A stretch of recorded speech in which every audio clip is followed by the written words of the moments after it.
Welcome, guys, to the One Up Podcast. I am your host, DJ Doey Fresh, here with some of my friends, the two hottest hosts in the world, all right? Maybe too hot to handle. Too hot. Damn. Maybe it's too hot for TV.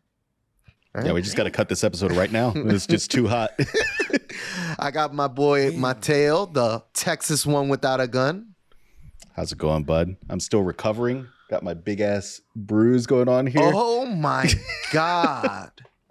From a bicycle accident, not a motorcycle accident, as everyone seems to believe. Yo, that's rough. It was not my best moment.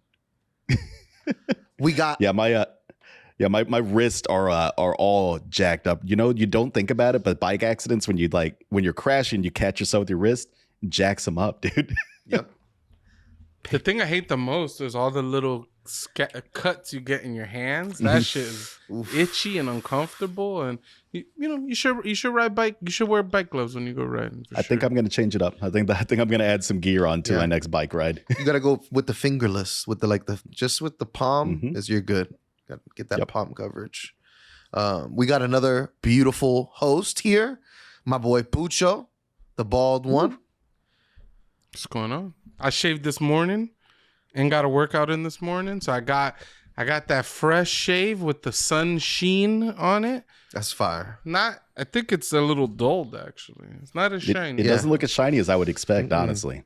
It does. And I closed the blind, so it's a little less bright in here. It looks fresh, though. Definitely looks like you shaved. For sure. Doey, I beat my first run on Resident Evil 2 last night. Let's go. I will tell you, I had to just turn my brain off at a certain point and just play the game completely different. Once you get into the lab, you just shoot everything. You're just in kill mode at that point. Yeah. And that's how I've been playing the game to begin with. And it screwed me up because I had no ammo for any of the boss fights that I was doing. Yeah. The good thing about these games is that the game knows when you don't have any ammo. So it'll start throwing you mad ammo. The Resident Evil 4 is doing that for me now. And even Dead Space, when I played the Dead Space remake, it knows when you're out of ammo. And then you'll open up a locker and it'll have 3 items in it. I'm like, I've never seen a locker with 3 fucking items. You know what game doesn't do that? What's the Dead Space clone that came out? Oh, Callisto Protocol? Yeah. It oh does my not do God. that. It does not do that. I was watching Jesus and Junior play one day, and Jesus is trying to fight 8 enemies at once, and he only had 2 bullets, and he had to figure out how he was going to kill all these guys with just 2 bullets. That's and nuts. It was That's he rough. died a lot of times, and I was like, this does not look fun. Yeah. This garbage. I died a pretty decent amount of times in Resident Evil 2. I will tell you, the most insulting thing that happens when you die is when it's like, do you want to turn on aim assist? Yes. They don't wait long to hit you with that. Resident Evil 4, you die once. It's like, do you want to lower the difficulty? It's like, I've died once. Come on. Yeah, I think those things are good though. When I when I open video games now, the first thing I go into is accessibility options. I turn on all the shit to make. I don't know why. It's like that. It brings me joy to do stuff like that. So I love accessibility. There should be accessibility options inside Souls games. I hope they do that one day. That would be really fucking cool. I'm down with that. You know, there's very few games that I care now about doing on the max hard, the max difficulty. I think the last one that I cared about was God of War. God of War, oof. I want to beat that on as hard a difficulty as I can. I want to feel like I earned that one. Sheesh. But Resident Evil, I'm not doing a hard mode run on this one. I don't think I'm going to do the replay. The game has to be really, really fun in order for me to play on the hardest difficulty. Like Resident Evil 4, I think I'm going to get the platinum. You got to beat the game 4 times and play on the hardest difficulty. But the fun part about Resident Evil, except Resident Evil 2, they didn't really do a good job with it. But usually the fun part of these Resident Evil games is when you beat the game, you start getting these unlocks that make the other runs more fun. So I think you could get an unlimited pistol if you shoot all the... There's these little dolls that you find around the police little department and raccoons. stuff. I think if you shoot them all, you get a pistol that is infinite rounds. And just now having that, going back and replaying it, it's Now you could shoot everybody as much as you want, and it makes the game that much more enjoyable. That's- Resident Evil 4, there was a ton, at least in the original. I haven't even beat the game once yet, but there's a ton. There's like a infinite like machine gun, an infinite rocket launcher. They had like this alien pistol that like obliterated certain enemies. There was they just had a bunch of these different types of guns with like nice little features, and it just made going back and replaying the game like that much more fun, because now you're flying through the game really fast. All these things you had difficulty with before, you're like burning through them quick. I don't know, something, it doesn't sound fun on paper, but it's actually enjoyable to go back and play it like in God mode pretty much. That's how I played my first round, dude. That's why I had no ammo. I would walk into a room, I'd shoot every corpse on the ground in the head. Leon definitely got some kind of higher up talking to after he finished like saving the day. They were like, we were reviewing the footage and you need to stop shooting bodies.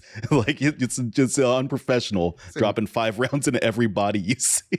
If that was my first day on the job, I think I'll do much worse than Leon. All right. Leon did all right for his first day on the job, heading into work, and that's what you're walking into. I think he did pretty good. That's fair. What a disappointing ending on the Leon run, though. Yeah. Like the ending is so you do the boss fight and then you just get on a train and bleed a little bit. There is another ending. So if you keep playing, the different scenarios have different endings and stuff like that. I thought it was lame that they, instead of doing the different scenarios like they did in the original game, they just make you play Claire's scenario and it's like her story. I don't know. I just thought it was whack. You get reverse. Like, you get to do Claire's for him, for Leon, and then Leon's for Claire as well. You just have to keep saving the end of the game, and it'll give you the scenario. Like you can play through their scenarios with the different characters. Do they play differently or anything? Is there a reason to? I mean, I didn't Claire's think so. story is different. Okay, you're running through the same kind of rooms, but there's certain rooms you can go into, but Leon can't go into, and vice versa. She also gets some pretty there's certain cool weapons. keys you get. There's some different weapons you get. Like I think Leon gets a shotgun. She gets a grenade launcher. And some of the story beats are different. They encounter different characters, things like that. In the original game, though, it was a scenario B, which was kind of Claire's run, but it was also different story beats for Leon, so different cutscenes. I think the alternate scenarios are the actual endings to those games. So it was like if you didn't play them, you didn't really see the ending to Resident Evil. I thought that was really cool. And this one, it just, I don't know, it didn't hit the same way. I didn't go back and beat them all. I actually agree. I still don't understand the story. Like I know that there now there's a G virus apparently, but I thought there was a T virus in the first one. And Yeah, the first one is the T virus. This is the G virus. And is it still Birkin in the first one, or is it a different scientist completely? It's a different scientist. And I might need to. Are they doing a Resident Evil 1 remake? I may need to go and play that one next. They remade the game originally for the GameCube, and that's a really good game. Like, but that one's still tank controls, right? Like it's not like the over the shoulder. But see, I don't think I could go back to the tank controls. You can do it. You could do it. There's a setting in that game you could turn off the tank controls and it'll just play. Oh, that's right. Cool. Yeah, you just where you aim your controller is where you go. I forgot about that. You're right. It makes dodging the enemies really easy because then you could like walk near them, and when they go for a lunge, you just walk away and then you could run right past them. Yeah. The GameCube is goated, man. I just replayed Resident Evil 1, the original Resident Evil 1. Much better than I remember. Is it on the PS streaming or something like that? It's on the not streaming, you could just download it. If you got the PlayStation, if you got the classics, so you could play the like OG games, you could download Resident Evil 1. I was a little disappointed they didn't put Resident Evil 2 on there. That's what I really want, but are you one of the purists? Is Resident Evil 2 the original one better than the remake? I think so. For me, I think so.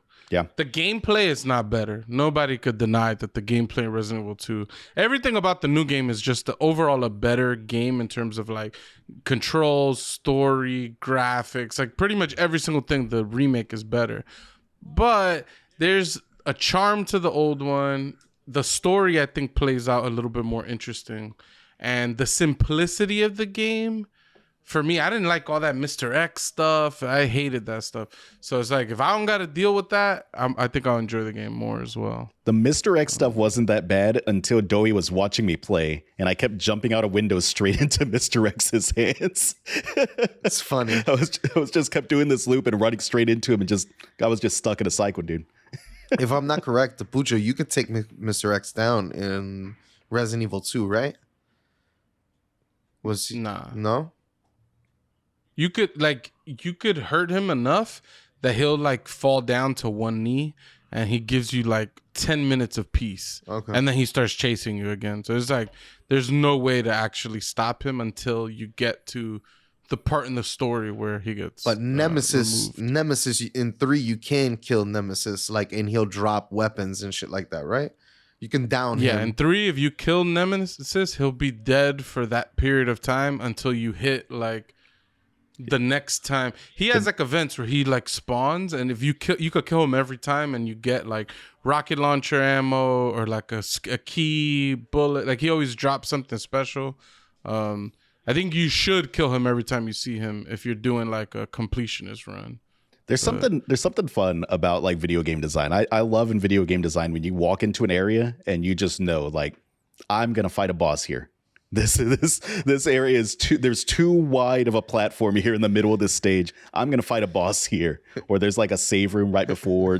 Just all the little hints that like people like if you've been playing video games long enough, you just catch on to. A room that's full of items. You're like, whoa, they're throwing a lot of items my way right now. That's why there were a couple scenes in Resident Evil 3 that were like really screwy, because it would be like you'll be walking through a little corridor and then Nemesis will pop up and you're like, oh god, I gotta turn the other way now. Like there's almost no indication that this is a boss is gonna pop up. There's one room, usually those old Resident Evil games, they followed a rule where if you left the room, you were now safe from anything that was in that other room. And in Resident Evil 3, they flipped that on the head, because sometimes Nemesis will walk into the rooms you're in. The first time that actually happens, you run away from him and go in the room and you feel safe. And then he literally punches a hole through the wall. He like shatters the whole wall and runs into the room. And you're like, all right, the rules don't apply in this game. Like, so I actually, as a kid, I was way too afraid to play Resident Evil 3. Like I never beat it as a kid. Are 1 through 4 the best in the series? Yeah, I mean, I've heard Village is good too. I've heard Village is like another like high point in the series. I would say 1 through 5. Story wise, it's like 1 and 2 are the best. 3 is in there because it's part of the classics. 4 is good because it really revolutionized like the gameplay of those series. 5 is good because of the co-op, but like it ain't that great of a game. 6 is trash. 7 is actually just replayed. Not replayed. I beat it for the first time a couple months ago. It was okay. I didn't love it, but it was okay. Village I haven't touched at all except for the demo. I'm gonna go back and play it. But I've heard that if you play Resident Evil 4 remake before Village, it makes the controls in Village feel very dated. Ooh, really? Is what I've heard. Yeah. So I'm a little bummed out by that, but. That's wild. It's been interesting. I never gave Resident Evil a lot of time, so it's been interesting revisiting it. Yeah. Although the storyline I think is still batshit insane. I don't think that the storyline makes a lot of sense. I think it's an anime. I think the Resident Evil is just a straight up anime. Yeah, feels like it, like a spy flick with Ada Wong and stuff like that. I wanted to bring up one more topic. How do you guys feel about the AI covers, the AI of artificial intelligence music covers, where they take a famous celebrity or they take like Kanye and they'll put him on like a Drake track, or they'll put him on Gary Come Home from SpongeBob and stuff. I've heard good ones and bad ones. Yeah, for sure. Yeah. I think it's interesting, but I'm not. I think there's certain people this is like really cool to certain people. For me, it's kind of like, it's okay. What I'm more afraid of, and I'm not trying to shift the conversation too much, is just where we're gonna go in the next 5 to 10 years in terms of like. I don't know if y'all seen any of these deep fake videos. Yes. Like there's there's tapes of certain politicians having sex with people and things like that are just not real. But you could put somebody's face into any scene. Now you could put people's voices and things like that. Like, what's gonna happen when you see, like, there's gonna be a video of like Barack Obama beating his wife, and then you got to question if it's real or not. Yeah. And then what's gonna happen when it is faked, or what's gonna happen when it's real and someone's gonna claim, nah, that's just a deep fake. There's a lot of conversation about making like some kind of like a requirement for AIs to watermark their videos and their things that they generate in some way, so they can be determined whether they're false or real or not. Yeah, that would be probably the smartest thing. Hopefully, you're right. You're right, though. I think it's closer than people think. That we're 5 to 10 years out of a massive shift in the internet and our workplace and all kinds of things from the advancements of AI. I think 5 to 10 years. I write software, and there's already plenty of programmers that use like ChatGPT to help them code things. Like, I mean, it's good at writing code. If you're like, hey, write me a query that does this and compares this thing and does that, it'll generate some code. And it's not always 100% correct, but you copy and paste that code, you tweak 1 or 2 things, and you got what you wanted out of it. You know what I mean? Wow, that's awesome. I saw a video the other day of some guy was just talking to ChatGPT, and it just asked him asked ChatGPT a bunch of questions, and it got it to generate a bunch of code, and it kept copying it into the Unity game engine, and they created Flappy Bird together. So they like recreated like a simple video game, but it was through having conversations with ChatGPT, getting it to generate code, and then copying and pasting it into a game engine, and they got a working video game out of it. So like, I don't know, as this stuff advances, I don't think it's gonna get to a point where it's like, you're gonna be able to just completely excise artists and musicians or programmers out of society. But I think it's gonna shift the way we do work. For sure. These AIs are gonna be like assistants and stuff. Yeah, they're talking about like the next form of the internet we're gonna see is gonna be filled with AI powered scammers and bots and all kinds, like everything we hate about the internet. It's potentially going to get worse because of AI advancements. Have you guys been getting the random texts? Hi, how are you? And I'm like, oh, hey. And then these are like the new types of way they're trying to scam people, is through the text messages. It's so annoying. Yeah. I delete like 5 messages a day sometimes. It'd be like, hey, Pete, we haven't caught up in a long time. I'm like, why are they calling me Pete? Like, where are they even getting this from? Like, it's weird. Yeah, if you're an unknown number, you text me, I'm not responding. I know all the numbers I need to. Yeah. And on WhatsApp, it's crazy. On WhatsApp, I get a ton, and it'd be like girls messaging me things. Oh, click this link and you could see my nudes or different things like that. And I'm like, this is. They just trying to get people. Yeah, they just need one person out of every like 10,000 to click those links and send them money, dude. It's a numbers game. The bots are real, man. The bots are real on Instagram, and the bots are also real on Twitter, baby. Okay, nobody got more bots following than me, right? I got the most bots. But some would say the bots are killing Twitter. A lot of people are saying that Twitter is dying, dude. A lot of people are saying that we're like 2 weeks. It's always 2 weeks out, and I don't know if I agree with the time frame. I think that Twitter has definitely changed just in the last like 6 months or so. I think that the legacy thing is the legacy verified account thing is super weird. I think that being able to pay for a little check mark and then knowing that gets boosted in the algorithm if you have that little check mark, I don't think that it does anything to protect the consumer of the product at all. Why do they need protection? Well, because you should be able to know whether a tweet from like a verified news source, like let's say you're following a journalist or like a celebrity or something, you should be able to know if that's actually coming from their account, like if it's been verified that is their account, or if it's someone that paid $11 to Twitter and then changed their name to John Cena, and now they're out messaging people like, hey, this is John Cena.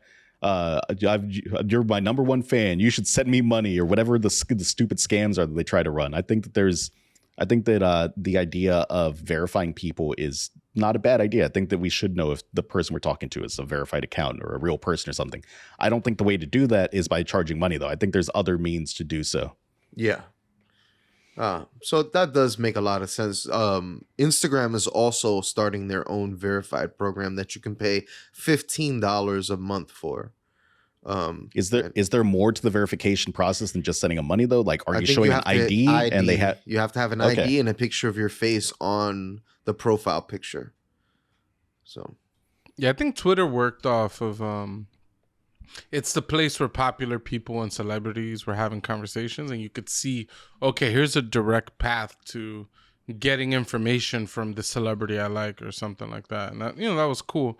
The problem with Twitter is this is my theory, okay? So Twitter historically hasn't done very good in terms of selling ads.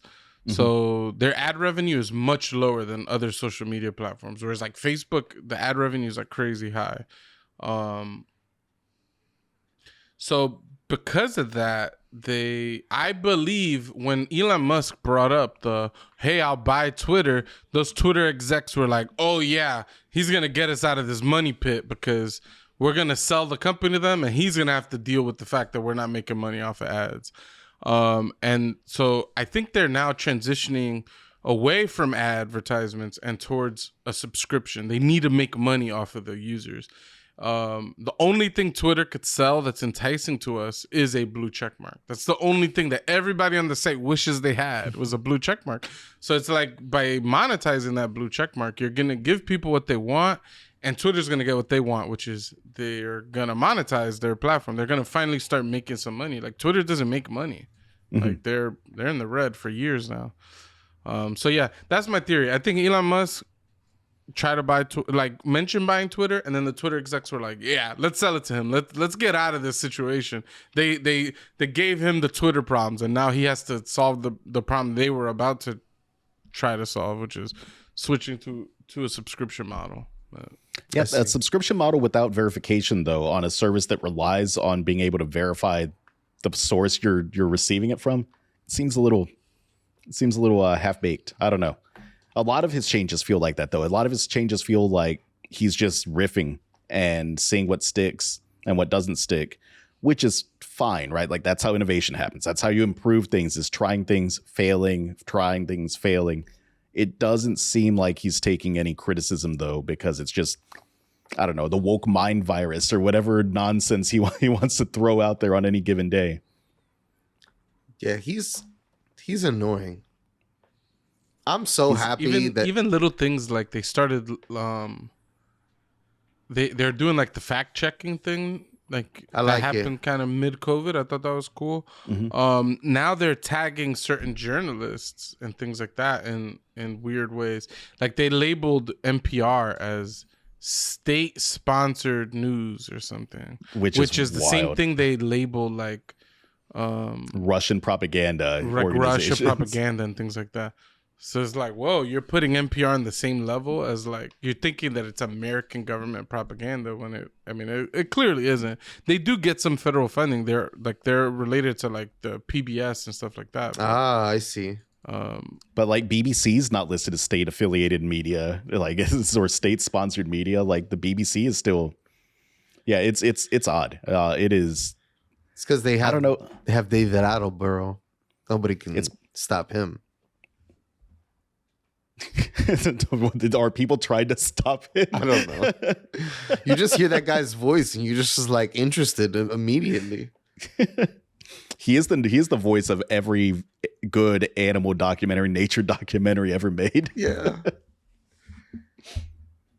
I had a 3D TV way back when, and I used to love putting on like 3D like documentaries about like under the water, like deep diving things. That's awesome. Anything where it was just a bunch of like colorful colors and like fish and things like that. Loved it. Best things to watch in 3D. Never really used 3D otherwise. Yeah. I'm so glad that fad is over. I don't think it is, dude. Wasn't Tony just talking about going and seeing a movie in 3D? Pretty Avatar, sure I'm gonna go see the Super Mario Brothers movie tomorrow in 3D. Is that what it was? the only good time available to watch. I'm like, dude, this is gonna be my first 3D movie since like 2007 or something. So I'm not looking forward to it. Let me know Plus, if I gotta get my daughter to keep her glasses on. It's gonna be a thing. Like, let me know if the 3D technology has advanced since then, because I haven't watched a movie since about that same time period. Yeah, hopefully it has. I don't think so. Yeah, I don't know. Do you think any of this is going to actually kill Twitter? Do you think that Twitter is actually dying? Like, there's a lot. I know there's a lot of people that have been leaving Twitter. I have a lot of buddies that have left Twitter. But is this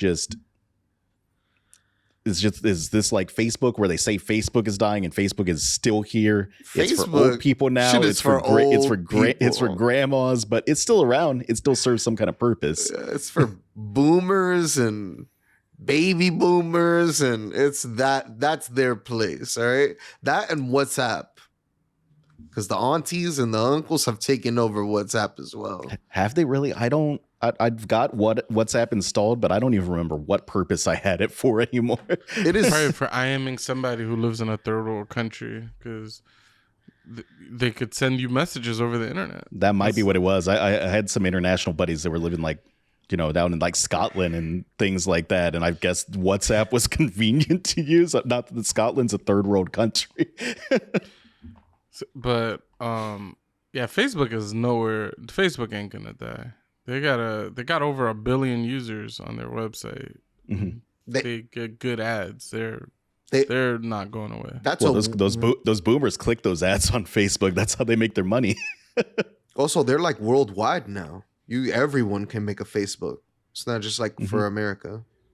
Facebook does podcasting now. They do streaming now. They got there's the Facebook Marketplace for selling things, like a Craigslist. They got a bunch of businesses paying Facebook to display ads. Wasn't there that Facebook dating for a little while?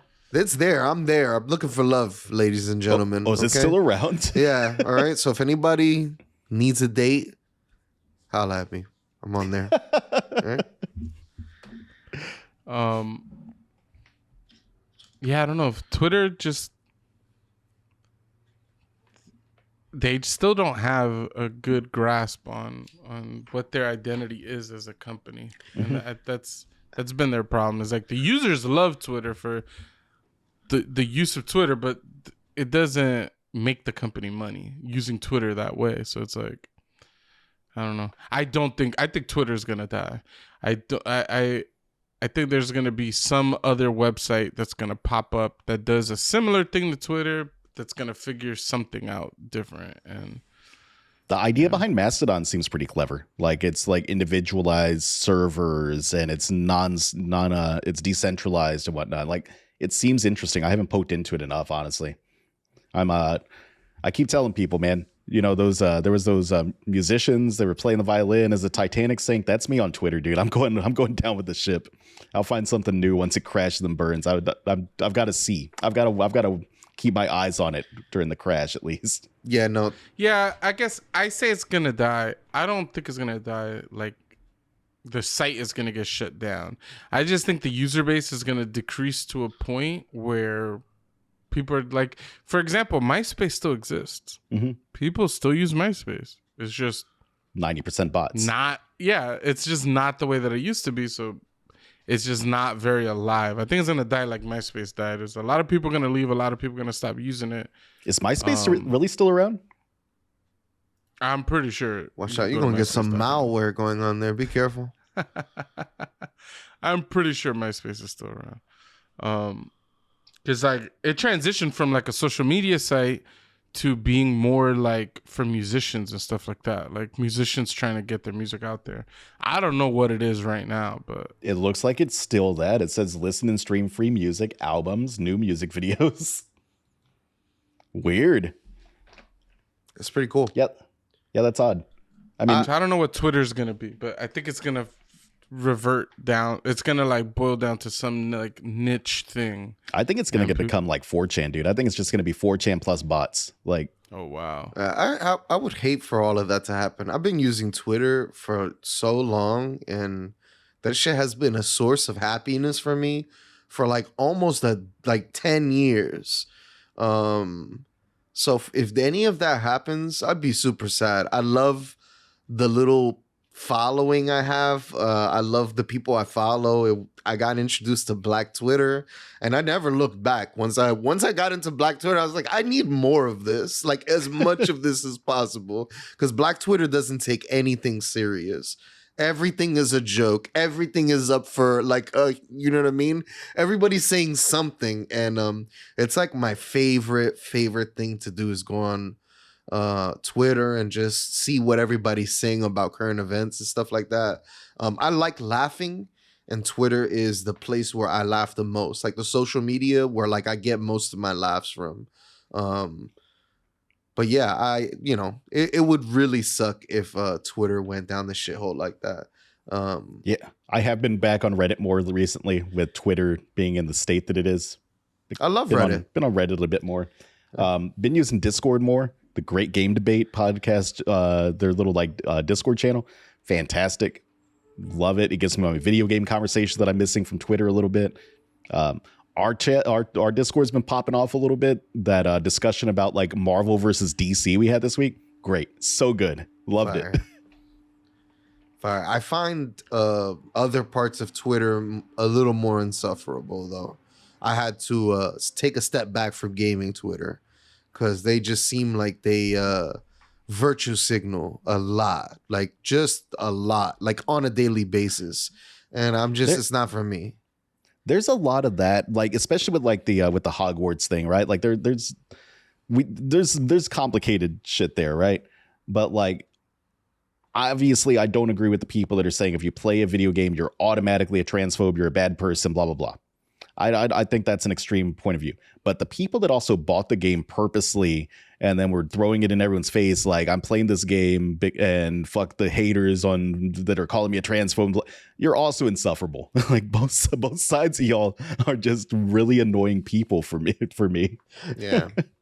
It was sucks. A lot of people who were streaming it that really just wanted to enjoy the game were getting like doxxed, and they were getting death threats and all sorts of shit. And I think that's just so wild that people go that far to I think that shit is like, it's a little pathetic to be completely honest, but it's like it's wild that people will take it that far. For sure. I think there's certain parts of Twitter that I really can't stand. The virtual signaling stuff that Doi mentioned is just so annoying. Like you'll see someone post, somebody told me I'm not a real RPG gamer because I never beat Final Fantasy VII. Ooh. And then all the comments are like, no, King, it's okay, King. It's not even a good game. And it's just like, who told you that? I don't believe you. Like, I don't think anybody would say that with any degree of like seriousness. It's like, who cares? Like, why are you making it seem like someone's challenging your whole life? Like, just move on. And gaming Twitter is just full of posts like that. Oh, someone said I'm not allowed to enjoy Call of Duty because I'm a woman. And then everybody's like, McQueen. And it's like, oh, come on. So there's that. I find that so annoying. I had to take a step back from gaming Twitter because it's just everybody's crying about things that don't even feel, they're not even first world problems. They're like. It's manufactured nonsense. Yeah, it's like, come on. Nobody cares that much. It's like we were just talking a second ago with all those "Am I the asshole" threads on Reddit. I don't believe half of those. Oh yeah, they're all bullshit. Like there's no way. Like if you were, I don't know, man. Maybe people do actually like that level of self-awareness. Maybe some people do, but I think a lot of them are mostly bullshit. But like if you're yelling at your daughter and calling her like a pig or something, and you're gonna go on Reddit and ask, "Am I the asshole?" You should know that the answer is yes. Damn. But yeah, for sure. The thing going off on Twitter now is everybody's swearing to God that everyone is trying to silence everyone. I don't know if you see that. It's just so annoying. The right wingers are like, they're complaining about them getting canceled. I'm seeing in the now that they're like banning TikTok in various states, people are like, this is the real reason why they want to ban TikTok. And then it's like, they'll post stuff. So on one of these occasions, it was like, oh, all the trans youth are sharing their experiences and things like that, which I think is cool. But they're like, this is the real reason why they want to ban TikTok, is to stop the trans voices from getting out. That video you linked, though, it was in the real reason they want to ban TikTok thread, which is like all the commie left socialist, super lefty guys that are like trying to proliferate all this information. This is the real reason, because the youth are watching these videos. They're going to wake up and they're going to overthrow our capitalist overlords. And that's the real reason they want to. And it's just like, the bubbles that exist on Twitter especially are just so exhausting to me. I'm like, these people only exist on Twitter. You'll have a hard time going out into the real world and finding collections of people that behave in this manner. So I just say, get off the internet. You just need to get off the internet. Right? Let's take a little break. Some would say a social media cleansing. That's what some people would say. What do you guys think about that? Taking a step away from social media. I think it's important. I think it's super important. I would agree. It's been a while since I've done a social media detox. Although I kind of do. Like, I'll have weeks where I just don't have the mental bandwidth to deal with, like, even Facebook Messenger chats or something. So I'll click on them just to get them out of my like unread list. Then I'll just move back on with my day. But I mean, I'm fairly detached from social media in general. Like, I'm more online than I would like to be. But like, I don't post on Facebook. I'm like one or two decisions away from like canceling my Facebook at any given time. There's like basically like Messenger is all that keeps me on Facebook at this point. Yeah, I agree. I don't think I think I would have deleted Facebook a long time ago if I didn't have like just friends and family on there and shit like that. But yeah, I agree. I even have tried to use social media less as well. It's also become more boring for me. Kind of just the same shit over and over. And how many vacation photos of someone else can I really look at? You hear this, people? Doey's hit the point in his life now where he's tired of seeing pictures of your damn kids. I also don't want to see pictures of your food. Yeah. You don't want me to take 5 pictures of my meal and put it up on my Facebook, tag you in it. I don't want to see pictures of alcoholic you posing drinks at the gym. Yeah, just get rid of all that. It's just so record. I'm guilty of it. I've only put up like 4 pictures on Instagram. 2 of them are like alcohol pictures. One of them is I made like a chicken and broccoli tacos. I took a big picture of food, like, and then I took a picture of my daughter. These are like the only posts. I got like 4 pictures on Instagram. So I'm guilty of it. Chicken and broccoli taco sounds like it slams though, dude. Yeah. I meant nachos. Chicken and broccoli nachos. Still sounds really good. Still sounds good. But yeah. Yeah, get rid of that stuff. Yeah, like you said, Mateo, I am pretty divorced from social media in general. I don't post anything on Facebook. I don't post anything on Instagram. I make the occasional post on Twitter. I don't post anything on Reddit. I make the occasional comment on Reddit. Same. I mostly lurk on Reddit. I've never started a thread or anything like that. You know what's my favorite thing to do on Reddit? I bought Reddit Premium so I can get coins monthly, and I give everyone that I hate on Reddit the little pranked emoji where they get the pie in the face. Yo, people hate that, and I send it to them anonymously, and they'll send me a message back anonymously like, go fuck yourself. Yeah, they get super pissed. So that's my favorite So you're just thing a troll to do. on Reddit. Yeah, I go on the bicycle subreddit, and anybody who's just like a whiner, a crybaby, I give them the pranked. Yeah, love it. You be paying for everything. Yeah, I've been using Reddit since 2010, and I've never once considered like paying for Reddit. Yeah. Like, yeah, Reddit as well has gotten old. I need to find new subreddits or something. I find myself, I go to Reddit like 5 times a day, and all the posts are like the same. And so it's just like, oh man. Like I remember back in the day, you know, I'd go on Reddit and I would just, every time I'd open the app, it'd be new stuff. And now it's like, I don't know. It's lost its luster. And maybe fair. that's just social media in general. I think so, man. I think we just hit a point where like, what is new? What is going to be new to us to see on social media? Yeah. I think we need to go to the opposite of a social media cleansing. Okay, we need to go deeper. Go into. I don't know if you've seen that video. It's ridiculous. Oh my god. But where do we need to go? It's a super homophobic video. They're like in Uganda or Nigeria or something. They're talking about the things that homosexuals do or something like that. And one of them's talking about they shove their hands so far up the other person's is this anus. the poo-poo video? Yeah. Yes. They eat the poo-poo. Okay. They're like, they do anal fistings and it hurts so bad they need to do drugs. And at one point somebody screams, they're putting it deeper. Deeper!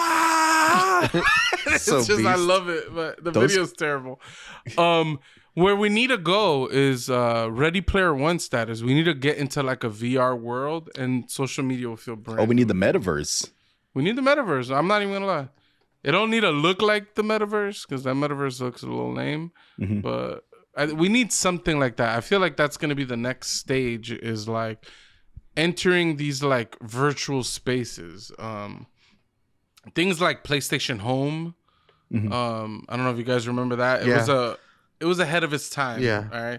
This idea that you could like go to this virtual space with your friends and just hang out, go play pool, go bowl, and you're just like hanging out with your friends. I think that experience in a first person, you know, in a VR setting, I think is when I think social media is going to be boring until then.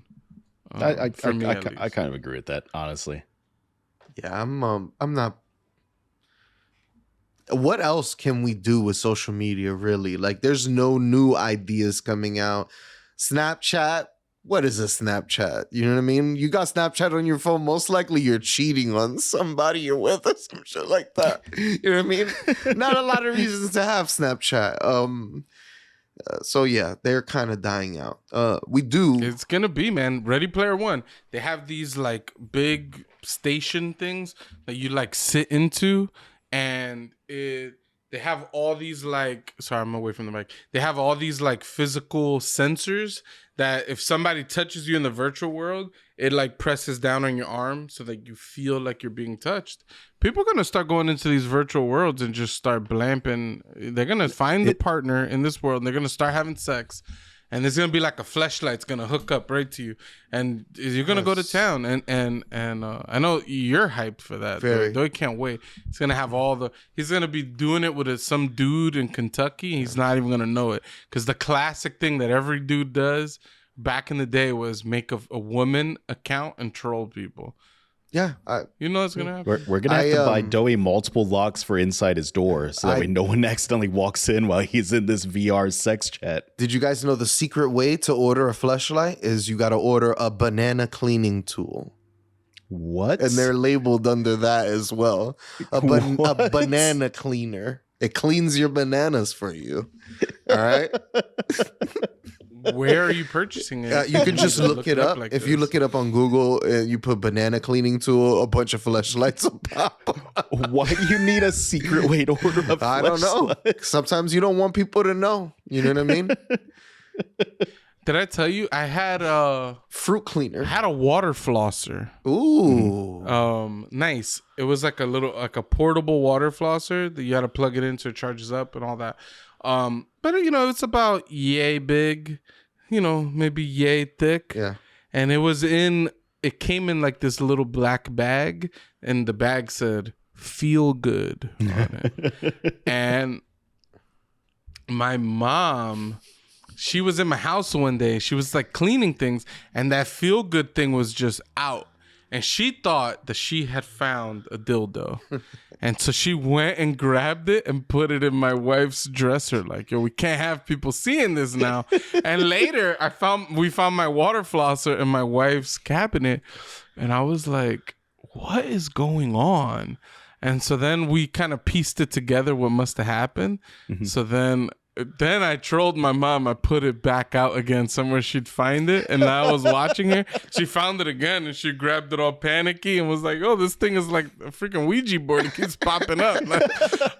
And then, we talked to her about it. And she thought it was a dildo. That's funny. That's great. It was hilarious. She was like, man. Feel good. Like, feel good. It was a water flosser. It was hilarious. You know, there's something else that feels good, guys. Being naked, all right? Being naked feels free. Being naked feels relaxing. Being naked feels natural. Okay? Sometimes there's nothing more that I want to do is take off my crusty boxers and lay on this bed. Why are they naked. crusty? Why are they crusty? You know, because he has a lot of mud butt. Mm-hmm. That's honestly might be the worst kind of crusty to have in your boxers. All right, He wears the boxers so long they get crusty and then they flake. Yep. When I take them off, they stand up. They're just still standing like they got my ass in them. That's impressive. There is a new show that is premiering. It seems like it is on Channel 4, but I don't think it's our Channel 4. I think it's like a English I think it's BBC. show. It's like BBC. Yeah, I think it's BBC. And it is promoting body positivity. They start off in the promos, the young girl saying, you know, as a teenager, you know, I've looked at myself and I thought I was, you know, horrid looking. I was horrible. And that's something clicked there, because I also, when I was young, felt the same way about myself. I did not believe in myself. I thought I was a very ugly person. And it's kind of weird when you're living in those years. I look at pictures of myself now. I was like, I was a good looking kid. It's like, damn. I was like, a little young whippersnapper though. I used to tell you too. You used to be like, you used to have like low self-esteem, and I used to be like, bro, you got green eyes, you got good hair, you got facial hair. I was like, you need to be out there. You could hook up with a lot of people if you want. You wasn't hearing it. So if taking it through that lens, it helps me understand what they're trying to do, because the shock value comes in the trailer when a bunch of, you know, older people reveal their bodies to what looks like some younger children, maybe like 8, 9, 10 years old. And I read the little synopsis. It says they're teenagers, which okay, kind of helps because that was my reaction too. I was like, wait, how old are these kids they're over here disrobing in front of? I was like, these look like 3rd and 4th graders. But I also read the article that said as young as 14 years old. Yeah. So those people are 14 and up. In which that case makes it less crazy. Yeah, because that's around the time you have like sex education in school and things like that, right? So you're looking at diagrams of genitals and things, assuming you have a decent, you know, sex ed class at your school. Bro, when we were like in 5th and 6th grade, we used to grab these National Geographic books, and you used to already know the pages that had naked people in them, because the second you open the book, it would flip over to the boobs, because that's exactly where everybody used to go. The book was already, it had it like the what's the memory metal? I forgot what it's called, but the book knew where you wanted to go. It would go, bloop, it would plop open to the page. You get your National Geographic titties, and then you just move on, and you'd be like, and it was stupid. It was so dumb. But like, you know, as a young kid, you would see naked people semi-regularly, especially now. Like, you're telling me that like teenagers now have less access to porn and nudity than we did when we were teenagers. Yeah, it's not a chance. We had to do dial up and yell at our mom to get off the phone if we wanted to go and try to sneakily look at anything on the internet. Yeah, you guys have smartphones in your hand now. Hey, Dave, you want to come to the mall with us? No, Mom, don't worry. You guys can go to the mall by yourselves. Take long do you think you're gonna be gone? As you need to. But yeah, I think the shock value of these adults revealing their bodies to children, or underage people, especially when there's so much. A lot of people view the body as inherently sexual. Mm-hmm. Yeah. And we all do. Like, if you saw a young child walking around naked, you would try to cover that kid up. Like, they're doing something that you think is not right.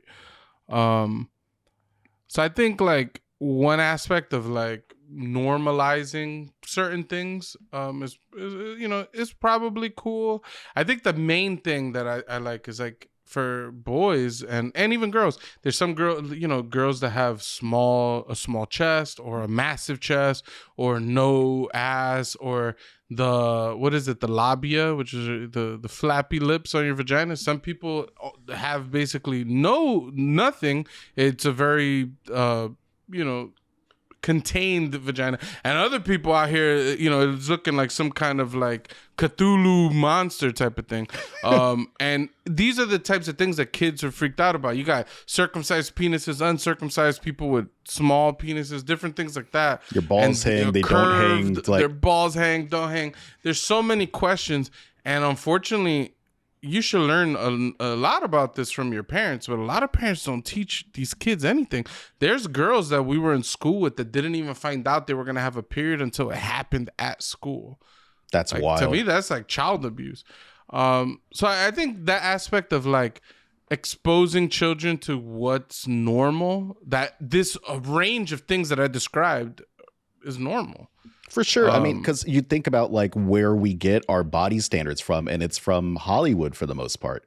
And I don't know about y'all, but I don't have a personal trainer. I don't have a personal chef. I don't have someone that's managing my nutrition 24/7.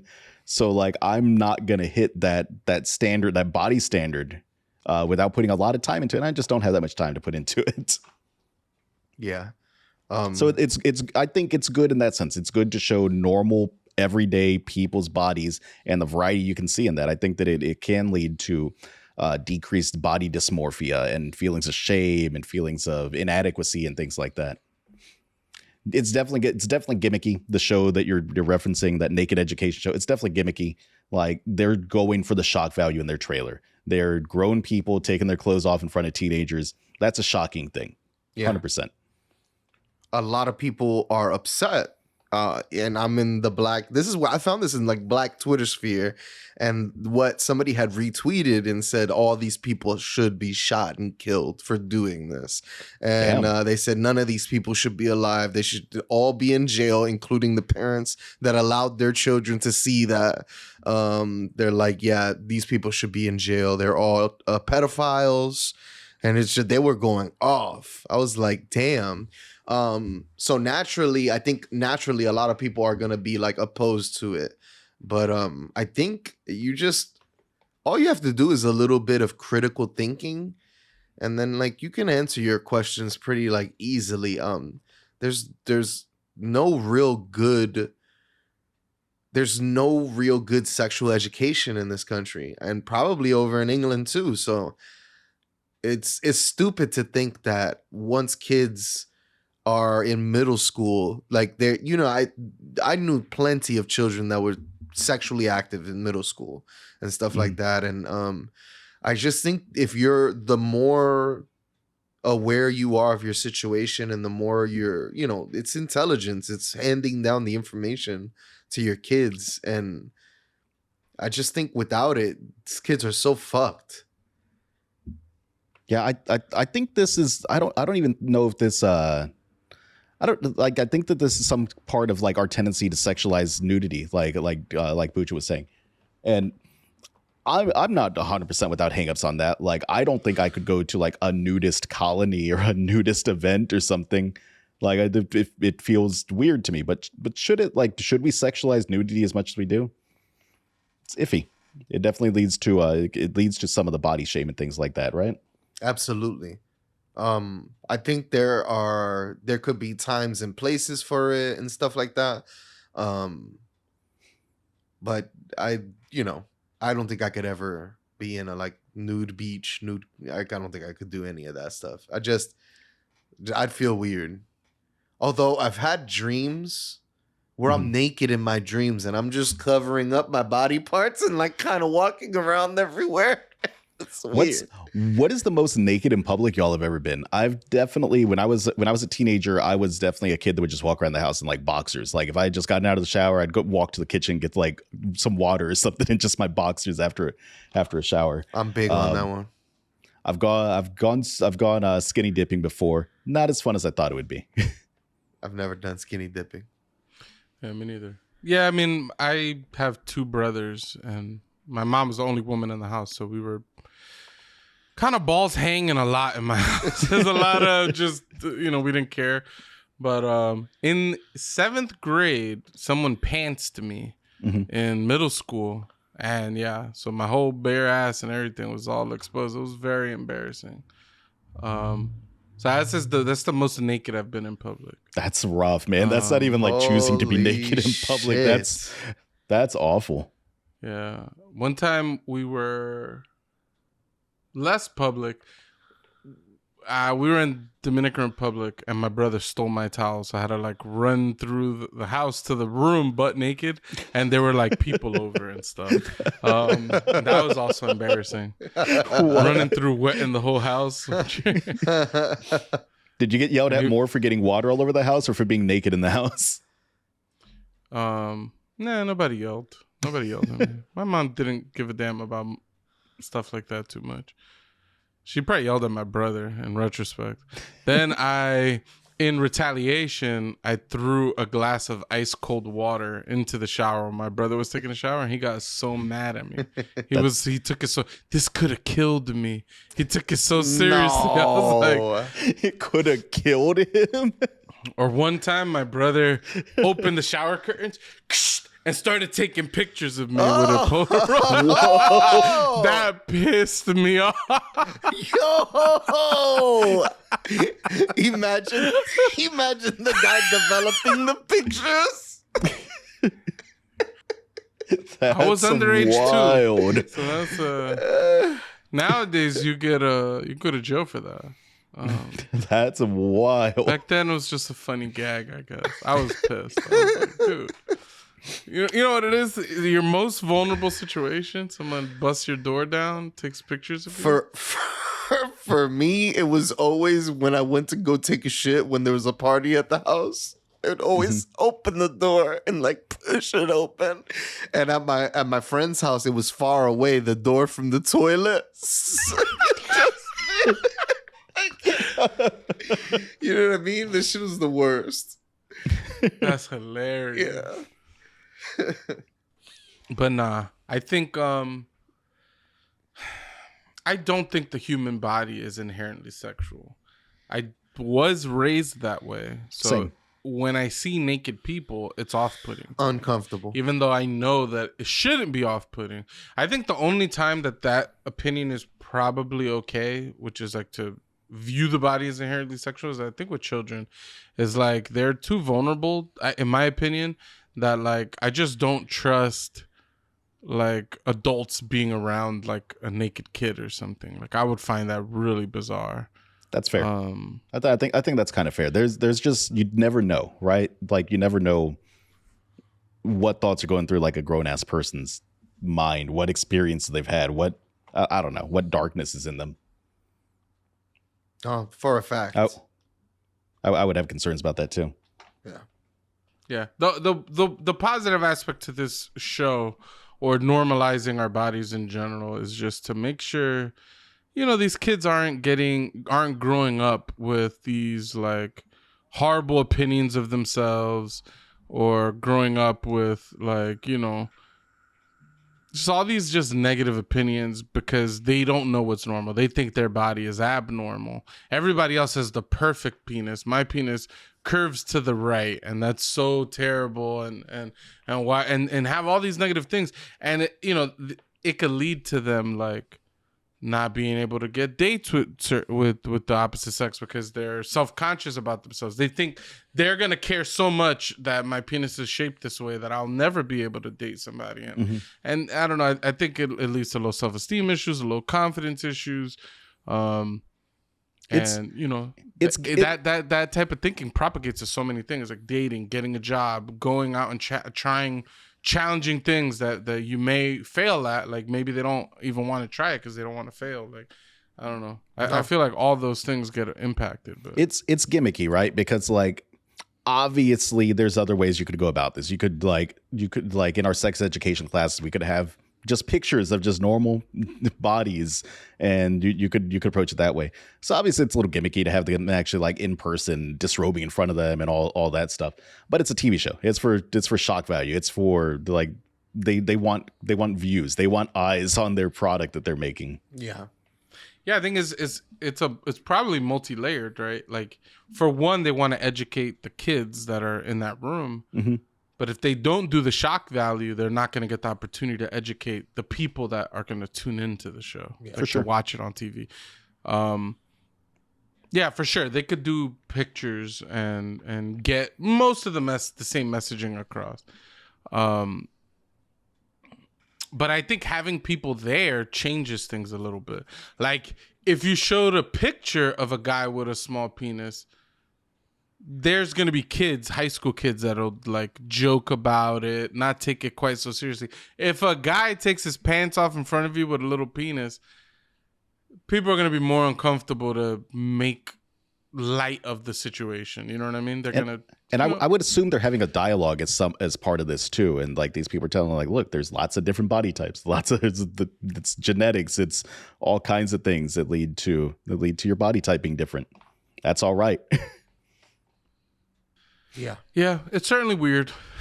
But yeah, the second watch the trailer and reading a quick article about the show too kind of like helped inform my view a little bit. I think I understand the Black Twitter response because it's on social media and you're seeing something for 10 seconds, then you're responding and you want to get your comment out as quick as you can and be the funniest person in the thread and get those internet clout points. I get it. I think with a little bit deeper inspection, it makes more sense to me. I don't think it's as crazy or wild a thing as I might have thought if I'd just seen it scrolling through social media or something, you know? How do you feel about the people that call this like the woke agenda and like the basically trying to turn kids into homosexuals or like with everything? I would ask those people the same question I wish journalists would ask people. What is woke? How are you defining woke? Because I don't think anyone has an actual good response. Anyone that's using it as a prerogative. I don't think anyone has a good response as to what they're defining as woke. So in that question, what they're talking about is forget the word woke. They're saying there's an agenda to turn our kids trans, to turn our kids gay, or bisexual, or to have low masculinity, things like that. And so they're saying that this type of show is part of that agenda to achieve those goals. A lot of people just boycotted Bud Light because they put rainbows on their cans. Did you see Kid Rock? What did he do? Kid Rock took a fully automatic assault rifle and he shot up a bunch of Bud Light cans. These people are so dumb, dude. These people are just idiots. Oh, hilarious. That thing was ridiculous. Yeah, I don't. What would be the purpose of that agenda? I don't understand. I like the question baffles me in the first place. Like, what would be the purpose of that agenda? Who is purposely trying to turn straight kids gay or something? If you are getting turned gay because of education and hearing about other people's life experiences, it's probably because that's your sexuality and not because someone turned you gay. It's just that you realized, oh, it's okay. These feelings that I'm feeling that I keep pushing down because my family tells me it's wrong. It's all right to feel this way. That's my take on it. Should have just said, if you're feeling gay because you're getting exposed to gay things and gay people, then you're probably gay. Yeah. Yeah. Yeah. I don't really disagree. I feel like depending on the age, for sure, like children are impressionable. So being exposed to more things is going to lead to them being maybe being more open or curious about certain things. Mm-hmm. So I could certainly see that, like, you know, if you push you know, like I'm like the way I'm raising my kids, right? Like I like science, I like space, all this stuff. My daughter says now she wants to be an astronaut. She says it all the time. That's awesome. Like that's me putting my thoughts and feelings, and my kid is, I've impressed that onto her, right? And if someone accused you of having a STEM agenda or something, would you agree with that statement? Or I would accept it. I would accept the STEM agenda, for sure. But so yeah, I think children are impressionable. So what we expose to children, I think it's important to be careful with that. Not because showing kids any gay stuff is bad. Not anything like gay or LGBT or anything like that. Just in general, if you show kids a lot of violence, it's gonna normalize violence to them. If you show children that you're just doing drugs in front of them, it's gonna normalize doing drugs to them. Anything sex related is gonna normalize that to them. And there's certain things that a child's mind is just not mentally equipped to really deal with at certain ages. So I do think you need to be careful about that kind of stuff. With that being said, I'm speaking just in general. Like, we probably shouldn't normalize dating and things like that in children's shows. Children probably shouldn't be thinking about dating when they're like in third grade or whatever. Whether it's homosexual or heterosexual dating, I'm just saying in general. I do find it interesting that the people that are very concerned about like the gay agenda or the trans agenda, they're not concerned at all about the straight agenda. Like, you turn on the TV and, you know, like even us from a young age, you watch like The Little Rascals, right? Something that they probably played in school. The whole plot is about some guy liking a girl, the girl leaving him to get with another dude, and at the end they hook back up. It's a pretty adult plot line, right, for children. That's totally normalizing the idea of dating. it's getting normalized, cheated on, it's getting normalizing betrayed. dating as competition too. Like it's for sure. But something like that, nobody bats an eye to.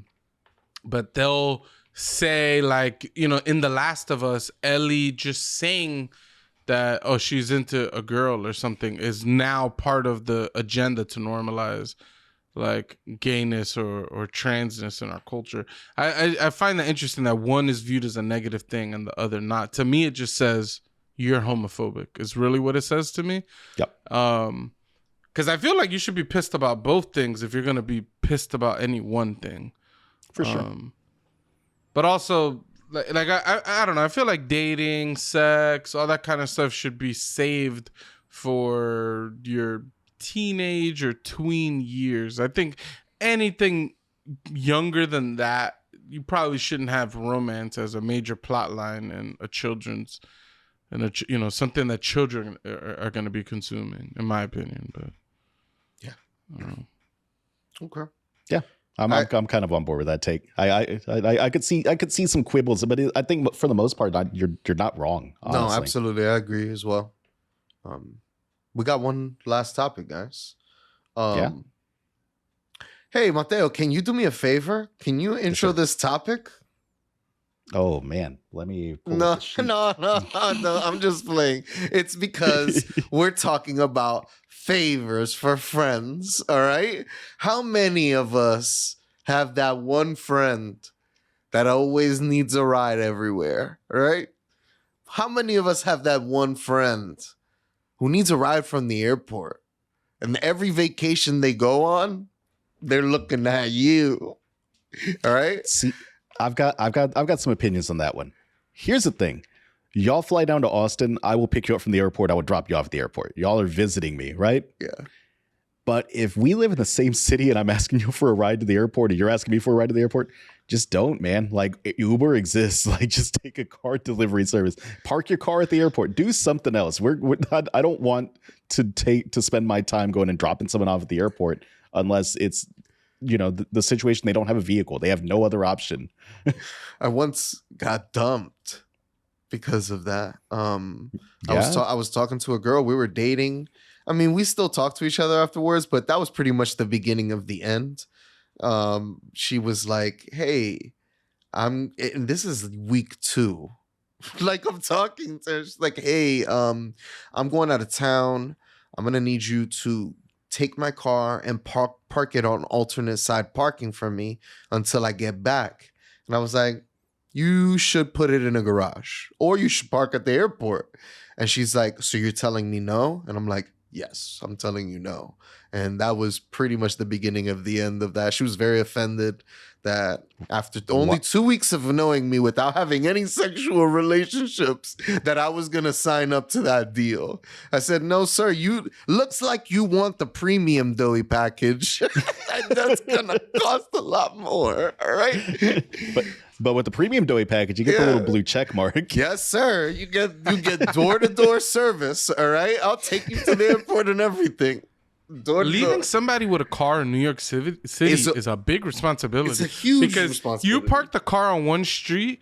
If you don't alternate that car in like 2 days, that car is going to get towed because the street sweepers are going to come by. They expect no cars on the right side of the road on this day. If you left that car there, you're going to get that car towed, and that person's going to come back to you and tell you it's your fault this got towed. And it's like, I don't need that energy. I don't own a car in New York City, so I don't need to worry about what days they're doing what things. It's like, if I mess this up, it's going to cost you money. I don't want that responsibility. But that's that's way far beyond the question that's being asked, right? We're questioning these little favors for a friend.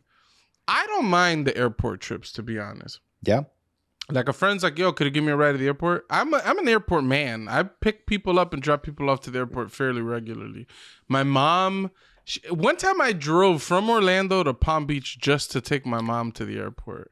That one actually pissed me off. That's a long drive. My mom was like, yo, God. Pucha, you think you could take me to the airport? And I was like, you want me to drive from Orlando to Palm Beach to take you to the airport? She's like, yeah. I was like, all right. And I used it as an excuse to hang out with my other family and friends, but I was just like, I got 2 brothers, there's Uber, a cab, like there's probably other means here, but yeah, my family are big on getting rides to and from the airport. I don't mind it.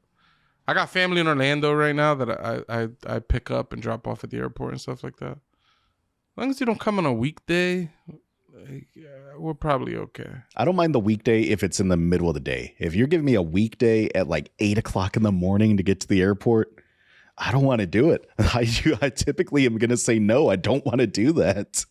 Going to make me drive through rush hour to pick you up, then go to the airport. That's a lot. Is it okay? My mom always likes to fly early, so she'll land in Miami at like 6 a.m. or her flight leaves at like 7 o'clock in the morning. So we're waking up at 4:30 after getting drunk last night. We're waking up at 4:30 to hit a drive to Miami so she could be there 2 hours early. It's not fun. That's rough, dude. Is it wrong to say no to your friends? Absolutely not. Absolutely not. Depends. But people can judge you for saying no to things that they might not think are a big deal. For example, your and Tony's shirt argument that you've been having now for like 2 years or whatever about whether you should go and get Tony new shirts from your shirt store or whatever whatever that whole argument is. Some people would say, I think Doey's wrong for that. That's been going on for way longer than 2 years, by the way. This is like 10 years now. It's a little less than 10 years. Yeah, I remember when this started. This started around the Texas trip. Oh, yeah, that was a while ago. That's how, that when we all went to Austin. It's like a little bit before that is when because is it when we met up in New York that same trip right before that? Yeah, when we met up in New York, Doey got me shirts and he got Tony shirts, and that was the beginning of the shirt argument. I think Doey's in the wrong. Doey's going to these places to get shirts for himself regardless. He's pissed off that you're like, yo, get me 5 shirts, and you give him the money. He wants you to hit him with a tip.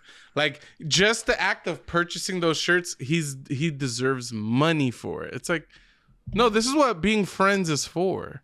This is why we're friends. You're is like, to oh, how hook much each did other it up. cost? It cost $26.96. He's like, hold on, let me count this change real quick. $26.96. He's like, let me get this change for you real quick. I'm like, I might give you $30 if it's easier. I might give you $28. I would round up.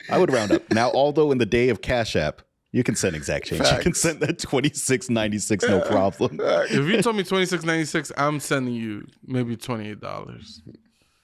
And then Doyle be mad. You got to tip me 40%, baby. It's like when I got a PS5 from our friend circle, pretty much. Mm-hmm.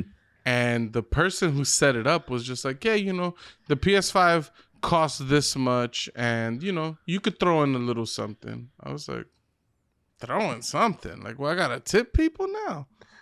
Like, I'll buy it off eBay if it's like that. Like, well, I gotta give people money because it's like, this is crazy. I don't know. I've never really understood the like, we're friends, but you gotta pay me extra to get me to do things. It's like a buddy of mine did hook me up with a PS5 during like the whole PS5 shortage thing, and the way that we did it is I just bought it for the straight, $300 with 400, whatever the hell it was. I forget now. It's so long ago. Bought it for that, and I took him out to lunch when we went and swapped the PlayStation 5. That's paid fair. for his lunch that day. And like, that makes sense. I was That's like, fair. you did extra effort. You had it. He had all kinds of like tricks for like getting like priority access to this PlayStation queue. I was like, you did some work. You pulled some moves to get this PlayStation 5. Yeah, that's awesome because food is the way straight to my butthole. It's just gonna go take you right there. But that's about how. That's the butthole a good place? Yeah, that's awesome. It's like food's the straight way to my heart. Like it's straight to my butthole though. That's my preferred way to pay back buddies though. Like, buy me a beer, buy me food. Like that's gonna meet me. You cover the McDonald's and we're at McDonald's. It doesn't have to be fancy food. Just like Tony would say, put it in my gullet. his gullick. He hasn't said gullick in a minute. Yeah, I haven't heard him say gullick in a little bit. Yeah, like if I help a friend move, you best be buying pizza or tacos. Pizza and beer. That's the required payback for helping someone move. But I'm 37 now. I don't want to help you move anymore. You're making grown people money. Hire a service. Yeah. Yeah, the moving one. I paid for movers when I moved into my house. And I was hoping it started a trend where people would go, well, dang, Pooch didn't hit me up to help him move. So if I hit him up to help me move, it's going to be weird. And the amount of moves have diminished. My aunt still be hitting me up, though. She'd be like, yo, help me move this, help me move that. You know, they're older people. I'm still about it. You know what I mean? But yeah, the helping people move thing is old. I don't want to help anybody move anymore. It's been a minute since I've had to, but I especially don't want to help you move if there's stairs involved. If you're moving into the third floor of an apartment complex here in Austin that doesn't have an elevator, I don't want to be part of it. I don't want to struggle couches up the stairs anymore. Everyone says that moving upstairs is worse. Man, by the time I had accumulated all that stuff in that 6th floor walk up, throwing all that stuff out was, it was one of the worst things I ever had to do. That sucks. Yeah, it was really, really rough. Yeah, 6 floors down, 6 floors up. 6 floors down is the worst. The worst move I ever did in my life was one that I thought was going to be the easiest move in my life. I was moving from a 1-bedroom place in this apartment complex to a 2-bedroom place on the other side of the apartment complex. I was like, this is easy. I just load shit up in the car, take it over, unload the car, move back. It took forever. It took 20 some odd car loads to do that move. And if I just bought a single truck and rented it for like 2 hours, I would have been set. But because I decided to do it cheap and do it the lazy way, and I was like, I can just slow roll this move. It won't stress me out at all. It was the most stressful move I've ever done in my life, and it destroyed me. I was dead for 3 days afterwards, just physically beat. Yep, same exact experience. I moved from a 2-bedroom apartment to a 3-bedroom in the same other side of the apartment complex. We ended up getting a truck, but we got a little truck. We were like, we're going to get a little truck. And we had to do like 4 truckloads. We piled it up. We got up early and everything to do this. And we had to be out of that apartment by the next day. And it was the most stressful move. We literally moved things the whole entire day. It was like 12:30 at night. We finally got everything out of the apartment and we're like, we gotta vacuum and clean. It sucked. And then by the time we were done, it was me, my wife, and my roommate. We got back to our new apartment where everything was just thrown. We didn't have time to organize anything. Nothing was unpacked. Nothing was. We just slept on the rug and the carpets that night, like, because we're just too dead. We ordered a box of pizza and we just ate it depressedly on the couch and just went to sleep that night. Exact same experience, dude. I set up the TV and like the PlayStation, and we put blankets down on the ground and just slept on the ground that first night. Damn. Yeah, the only thing I would say is after the pandemic, especially here in New York, movers are charging an arm and a leg. Like they will hit you over the head over here for moving costs. So I have seen some pretty wealthy people get their friends together with a U-Haul, and like I would believe that they're probably paying them, you know what I mean? But who knows? But how would you guys like to be paid? What if your friend said, "Hey, I need your help. I'll throw you $200. Help me out." For moving? Yeah. I don't know if I would accept that, honestly. Like if you're gonna talk me into helping you move, I'm not in it for it because I'm adding money or like I'm needing money or anything. If I needed money, that'd be great. That'd be dope as hell if a buddy like wanted to just toss me $200. Yeah, I would say like I would hire my friends if let's say $6,000 moving costs and I could just do it for 2 or 3. If I just hit my boys off with some cash, I would think, that would be a motivator. One of the last moves that I helped on, buddy gave me some of his furniture because he was moving out. He was moving into a much smaller place, so he gave me like a couch and like some things like that. And it was a nice couch, so I was like, that makes it worth my time. Yeah. I needed a couch anyway. Yeah, the last 2 times I moved, people helped me and it wasn't bad. When I moved into an apartment, the last apartment I moved to, me and my roommate and my wife, we did like maybe a third of the unpacking, and then some friends just sort of spontaneously popped up and we unpacked the car in like 40 minutes. It was crazy. Awesome. So that's awesome. The help helps. Yeah. If you want me to help, you better have a legion of men. I'm not gonna pull up and I'm one of 3 helpers. Like you ain't breaking my back, all right? And then even the most recent move, I paid movers to move everything into the house, and a bunch of my family came over and just unpacked all my boxes. It took us weeks to pack these boxes. When the movers moved the stuff in, that night, my house was completely unpacked. Like I didn't have to unpack anything. That's awesome. So it was dope. Wow. That move was really nice. And it was nice. We bought food. We made some food. We had liquor. We were hanging out for the most part. So it was cool. But yeah, I'm not accepting money from anybody. That like somebody wants me to help them move. I feel like it would feel weird as a friend to take money from somebody if it's like a favor. It's one thing if I work as a moving company, like then yeah, you should absolutely pay me, and you should pay me my fair rates. None of that friend discount BS. Yeah. Mm-hmm. If I'm your friend, you should pay me you should even be more adamant to pay me the right amount, because this is how I make my living. Like, oh yeah, if you have like a business doing that, absolutely. It sucks when you have a business and everybody's like, "Yo, let me get the hookup." And it's like, "Yo, if I give everybody the hookup, I can't have this business." You know what I mean? So it's weird. Look, the bed behind me, I have my coworker. He's my friend, but I clearly gave him a job to do. I said, "Yo, I have this bed. We're gonna take it apart. I need you to rent a U-Haul, take it to my house, put it back together." I give him for like $400.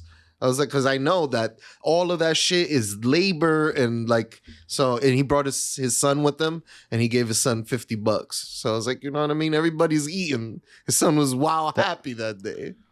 That's rad. Yeah. There are some favors though that like I don't mind doing at all. One of my favorite favors to do for a friend, they need to run errands, they need a ride.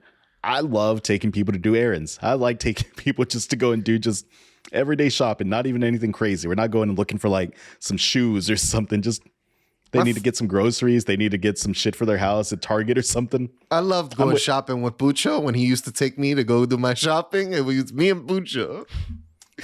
Yeah, I used to take Dory to the grocery store a lot back in the day.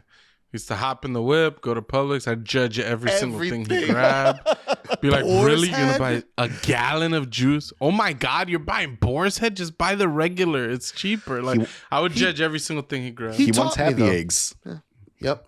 The happy eggs. You want sad eggs? You don't want sad eggs. There was this carton of eggs. It was like only 6 eggs in there. They're called happy eggs, and they were like twice the price of all the eggs around them.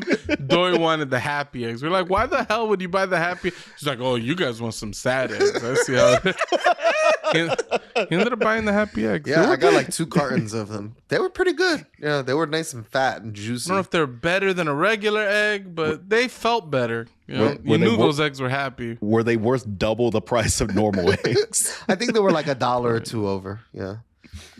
That's not too bad. Nowadays, you don't see me doing that at all because of the way inflation has hit food. That's it. There's no more. I'm getting the Those cheapest. eggs are sad as hell. Sad. Pathetic almost. Yo, bro, Doey used to shop. I'm talking bougie shopping, dude. I remember thinking, I used to look at him and be like, this dude is rich. Like, because I used to live so broke, and then I'd hang out with Doe, and Doe was like, I want the best of the best. let me get a pound of provolone. Yeah, Boar's Head. Let me get a pound of roast beef. I'm like, God, the cold cuts are already expensive. He's getting the most expensive cold cuts and the Boar's Head, the higher tiered quality meat. I'm like, Sandwiches were my shit. You better get that. You better get regular ham, not even honey ham. Just get the ham, like the cheapest shit you can get. But yeah, helping. But yeah, those are good days. Those are good days for sure. That's when I drove a Volkswagen Cabrio, the Cabriolet. My mom named it the Roach. The Roach? Yeah, it was a she brown called car. my car the Roach. It was a little brown car going down the road. It was embarrassing to have that car. We dropped the top in that. Yeah, it was convertible. I used to drop the top at night. You can't do it in the day; you'll die. It's too hot. Yeah, the car was good to me. I bought that car for a 1994 Cabriolet, $1,000. Awesome, and it lasted me. I owned that car for 3 years. Yeah. I graduated high school and a couple years, and I did like a year and a half of college. And then I gave that car to my brother, and then he drove that car till the wheels fell off. It was terrible. The whole top was ripped open and everything. It was bad. Oh my God. I don't know what happened to that car, if they junked it or what, but they had to. It was a good $1,000. It was a good purchase. I'm glad that we've moved past putting fabric tops on cars and whatnot. Same. I was just behind it was an old Cadillac the other day, and it had one of those like fabric tops, but it was just all fucked up and just like waving in the breeze. I'm glad we've moved past that. You remember when like the fabric used to be on the roof and used to come down and used to just hang? It's the worst. That was every car I owned in the 90s. Oh, I hated that so much. I mean, cars don't do that as much anymore, but they're still made of the same material. Like the inside of your car, that stuff gets detached and it'll be hanging. I feel like they leveled up the adhesive. Yellow foam. Yeah, they leveled up the adhesive, but there used to be that yellow foam. And dude, I pick at things. If I got a scab, I pick at it. Mm-hmm. You put me in a car like that, I'm gonna ruin your car because I'll be like sneaking, ripping pieces of foam off. Like you be like this. And then I grab a piece. I remember in the 5th grade, I moved to Florida, and the teacher didn't explain something to me. But basically, one day, I'm a fidgeter. One day, I sit at my desk and I see like a little ticket, like I don't know, like a ticket you get at the arcade, right? Mm-hmm. I have a ticket in my desk. And back in the day, there'd be all types of stuff in those desks. I don't know where this ticket came from. It must have always been there, or who knows what. Anyways, I grabbed the ticket and I just started ripping it. I ripped this ticket into like 1,000 little pieces just out of pure boredom, just grabbing things and doing things with it. And I was doing this right on the desk, like in the middle of class. And yeah, I was doing my work. The teacher passed by and saw it, and then she yelled at me. She was like, "Oh, so that's what we're doing now. I see. Well, you're never getting a ticket again." And I didn't know. So apparently I did something good. She like put a ticket in my desk. I was supposed to use that ticket to get prize. something out of the prize box. But then I ripped the ticket out and she got pissed off. And she's like, he doesn't give a damn about this prize box. But it was a complete misunderstanding, misheld. I apologize. If you're out there, if you're listening, okay, it was a complete misunderstanding. And 5th grade me didn't know how to articulate that. I didn't know what was going on. So did she ever give you a ticket again? I don't remember. I don't think so. I don't think I ever got a ticket again. If you've ever seen Pucho concentrate on something, he looks like he's really upset. His daughter has it too. Like when she's concentrated, they look. So he must have been concentrated on his work, just fidgeting and tearing shit up. So she probably took that as like, this guy's playing the shit out of me in front of me. He's telling the whole class he don't give a damn about these tickets. Fuck those that prizes. Treasure box ain't worth being a good kid. Forget that prize box. Damn, I forgot about the treasure box, man. Fight the system. Yeah. I don't even know where we are, but doing favors. Yeah. Doing favors. Doing favors. All right? Do me a favor, okay? Don't do me any favors. Yeah. And that's the truth. I don't want to owe nobody anything, and I don't want people to be entitled to a reciprocation. And I just don't want things from people. It's very rare that I want things from people.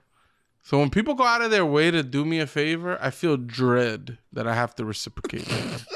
That's the actual feeling that I'm feeling. While you're thinking you're doing a nice thing for me, you're giving me negative feelings. That's what's happening. I'm not even lying. That's, yeah. Well, yeah. This has been another episode of the One Up Podcast, ladies and gentlemen. I want to thank you all for coming with us on this luxurious ride. Make sure you hit that like. We'll have Tony back next week, hopefully. Yeah. Or not. We didn't address that. We didn't address that, but yeah, Tony wasn't able to join us this week. It's okay. We're not worried about Tony. All right. We like the new and improved feel around here, Although we miss Tony because he's gonna get mad. He's gonna think I'm not playing around. We miss him, right? We'll see though. Tony is in Orlando, okay? Happens to be the same city I'm in, and he claimed that we're gonna link up. Ooh. I'm not gonna reach out to him at all. I'm gonna just see if he remembers. I don't anticipate us hanging out. If he doesn't hang out, if we don't hang out, he's off the pod. Okay. If you don't see him next week, it's because he didn't come to my house. I'm telling you guys now. You heard it here, folks. You heard it here first. Yep. That's hot. Yeah, I like that.